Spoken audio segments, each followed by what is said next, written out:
Hi అండి. అందరికీ నమస్కారం. Welcome to my channel my family Telugu vlogs. అందరూ ఎలా ఉన్నారండి? నేనైతే చాలా బాగున్నాను. మీరందరూ కూడా బాగుండాలని మనస్ఫూర్తిగా అయితే కోరుకుంటున్నాను. ఈరోజు వీడియో మరీ లెంతీగా ఏముండదండి. నార్మల్గా ఒక వీడియోనైతే చేస్తున్నాను. ఈరోజు ఈ వీడియో కొంచెం స్పెషల్గా ఉంటుందండి. ఎందుకంటే మేము మా పాపని హాస్టల్లో కలవటానికి వెళ్తున్నాం. మొన్న ఈ మధ్య 15 డేస్ బ్యాక్ హాస్టల్కి అయితే వెళ్ళింది. వాళ్ళకి హాస్టల్లో పేరెంట్స్ డే ఉంటుంది నెలకు ఒకసారి. అందుకనేసి ఈ రోజైతే మేము వెళ్తున్నాము. వెళ్ళి 15 రోజులే అవుతుంది కదా అని ఇప్పుడు వెళ్ళకోకుండా ఉంటే ఇంకా నెక్స్ట్ మంత్ అయితే వెళ్ళవలసి ఉంటుంది. అందుకనేసి ఇప్పుడైతే వెళ్తున్నాము. తనకి ఎంతో ఇష్టమైన చికెన్ బిర్యానీ అయితే నేను ఇంట్లోనే చేసుకొని అయితే వెళ్తున్నాను. ఇక ఈరోజు ఉదయం నుంచే మా ఇంట్లోనైతే హడావిడిగా మొదలైంది. నేను రోజులాగే టిఫిన్ కూడా చేసేసానండి, అయిపోయింది. కాకపోతే గ్యాస్ కొంచెం మరకలు అవి ఉన్నాయనేసి క్లీన్ చేస్తున్నాను. నేను చికెన్ బిర్యానీని వీడియోనైతే తీయలేకపోయానండి. ఎందుకంటే హాస్టల్లోనైతే 10:30 కల్లా పిల్లల్ని కలవచ్చు అనేసి చెప్పారు. మేమైతే 11 కల్లన్నా వెళ్ళాలి అనేసి అనుకున్నాము. నేను ఈ బిర్యానీ చేయడానికి టైం ఎక్కువగా పడుతుంది, అందుకనేసి వీడియో తీయలేదు. మధ్య మధ్యలో చిన్న చిన్న క్లిప్స్ మాత్రమే తీశాను. మా పాపకి చికెన్ బిర్యానీ అంటే చాలా ఇష్టం అండి. అందులోనూ ఇంట్లో చేసిన బిర్యానీ అంటే చాలా ఇష్టం. అందుకనేసి కొంచెం టైం పడుతున్నా కూడా నేను ఇంట్లోనే చేసుకొని తీసుకొని వెళ్తాను. ఇంకా నెక్స్ట్ టైం అయితే వీడియోని పూర్తిగా అప్లోడ్ చేస్తానండి. ఈసారి అయితే చేయడం కుదరలేదు. ఇక తనకి కావాల్సినవన్నీ కూడా రెడీ చేసి పక్కన పెట్టేసుకున్నానండి. కర్రీ కూడా చేశాను, చికెన్ కర్రీ. ఇది 2 కేజీల చికెన్ అండి. 2 కేజీల్లో కేజీన్నర బిర్యానీకి ఉంచి ఒక అరకిలో పక్కన పులుసులాగా అయితే చేశానండి. బిర్యానీ అయితే చేయటం అయిపోయిందండి.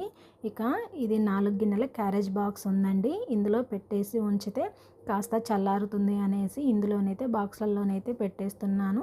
మాకైతే నలుగురికి కూడా సరిపోయిందండి. కాస్త రైస్ అయితే మిగిలింది ఈవినింగ్కి. ఇక మేమంతా రెడీ అయిన తర్వాత ఇలా బాక్సుల్లోనైతే రైస్ మొత్తం పెట్టేసుకున్నామండి.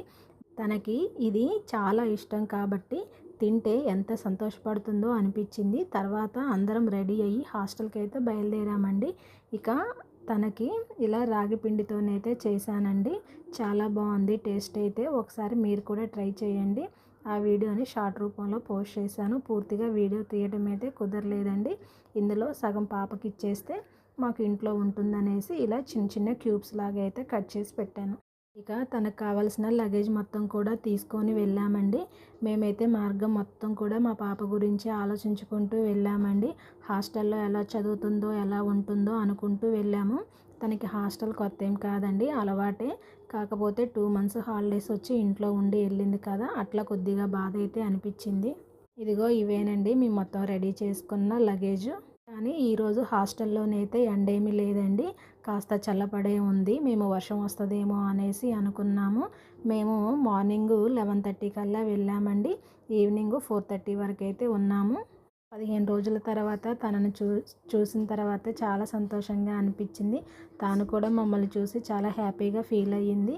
వెంటనే మేము తీసుకెళ్ళిన చికెన్ బిర్యానీ ఇచ్చేసాము. బ్యాగు ఓపెన్ చేసిన వెంటనే వచ్చిన వాసన చూసి తన ముఖంలో చాలా ఆనందం అయితే కనిపించింది. ఇంట్లో చేసిన బిర్యానీ కదా అని ఎంతో ఇష్టంగా తిన్నది. తనకి ఇంకా నెక్స్ట్ టైం వచ్చినప్పుడు పల్లీ చెక్క అయితే చేసుకొని రమ్మని చెప్పింది. ఓకే నాన్న, తీసుకొని వస్తాను అనేసి అన్నాను. కొంతసేపు మాట్లాడుకున్నాం. చదువులు ఎలా జరుగుతున్నాయి, హాస్టల్ ఎలా ఉంది అనేసి అడిగాము. తాను కూడా అక్కడ విషయాలు చెప్పింది. తను వాళ్ళ స్కూల్లో ఒక డ్రాయింగ్ కాంపిటీషన్ పెడితే తనకి ఫస్ట్ ప్రైజ్ అని వచ్చిందని చెప్పిందండి. ఎన్విరాన్మెంట్ డే జరిగింది కదండి, June 5th.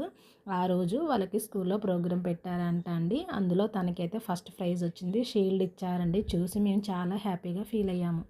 తనకి కావాల్సినవి నోట్బుక్స్, పెన్స్ అడిగితే అవి కూడా కొని ఇచ్చేసామండి. ఎందుకంటే మళ్ళీ 1 మంత్ వరకు కుదరదు కదా. ఇక మేము ఇంటికి తిరిగి రావాల్సిన సమయం వచ్చినప్పుడు కొంచెం బాధగా అనిపించింది. కానీ తన చదువు కోసం హాస్టల్లో ఉండాల్సిందే కాబట్టి ధైర్యంగా బాయ్ చెప్పేసి బయలుదేరాము. తిరిగి ప్రయాణంలో కూడా ఆ రోజు గడిచిన ప్రతి క్షణం గుర్తొస్తూనే ఉంది. ఈరోజు హాస్టల్లో ఉన్న మా పాపని కలవటం మాకు ఈరోజు ఒక మెమరీగా మిగిలిపోయిందండి.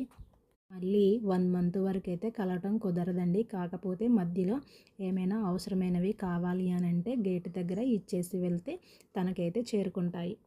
మేము తనతోటి ఉన్న టైం మొత్తం కూడా ఇట్లే గడిచిపోయిందండి. అప్పుడే ఇంటికి వెళ్ళవలసిన సమయం వచ్చేసిందా అనేసి అనింది. ఇంకా కాసేపు ఉండండి మమ్మీ అంటే అందరూ వెళ్ళేంత వరకు ఉండి చివరి వరకు ఉండేసి లాస్ట్లో మేమైతే వెళ్ళామండి. విజిల్స్ వేసేంత వరకు కూడా అక్కడే ఉన్నాము. ఇక మేము ఇంటికి వచ్చేసరికల్లా వర్షం అయితే వస్తూ ఉందండి. నేను మార్నింగ్ గిన్నెలన్నీ ఇంటి ముందు వేసి వెళ్ళాను కదా, ఈవినింగ్ వచ్చాక క్లీన్ చేయొచ్చులా అనేసి అవన్నీ కూడా ఉన్నాయి. వచ్చి ఫ్రెష్ అయ్యి కాస్త టీ పెట్టుకొని తాగేసి ఇలా గిన్నెలన్నీ తోమేశానండి. మార్నింగ్ మొత్తం చాలా గిన్నెలు ఉన్నాయి, అవన్నీ రుద్దేసరికి లేట్ అవుతుందనేసి ఇంట్లోనే వేసిపోయాను. వచ్చాక రుద్దుకోవచ్చు అనేసి ఇక వచ్చిన తర్వాత ఇవన్నీ క్లీన్ చేయడానికి నాకైతే 1 అవర్ సమయం పట్టిందండి. కాస్త దారి మధ్యలోనైతే చినుకులు అయితే తగిలాయి. లైట్గా తడిచామనేసి ఫ్రెష్ అయ్యి టీ తాగేసి ఇలా ఇల్లు మొత్తం కూడా క్లీన్ చేసుకున్నాము. ఇది ఫ్రెండ్స్ ఇవాల్టి ఈ వీడియో. ఈ వీడియో మీకు కనుక నచ్చితే తప్పకుండా లైక్ చేయండి, అలాగే షేర్ చేయండి, మన ఛానల్ని సబ్స్క్రైబ్ చేయండి. మళ్ళీ ఇంకో మంచి వీడియోతోటి కలుస్తాను. అంతవరకు బాయ్ ఫ్రెండ్స్.